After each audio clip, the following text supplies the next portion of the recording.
RK राजा DJ RK राजा DJ RK राजा देखा हम परेशान बानी तबे न होता नहीं छोटियों को थोड़ा खर्चा करवाई तो सुना तो लाई रतिया चोरी में पेनामा रेंगला भीतर दी में पसना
आरके राजा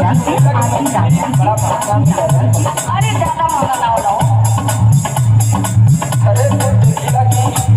लेके आओ तो बड़ा महंगा बताओ के पाने लागा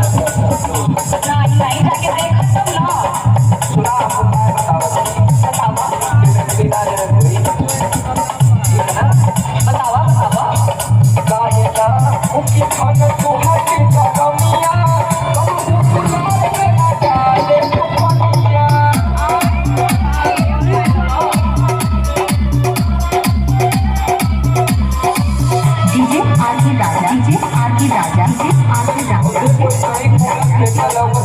अरे वो पुराना हो कुल की को नया चाहिए तो जितना गलती उतना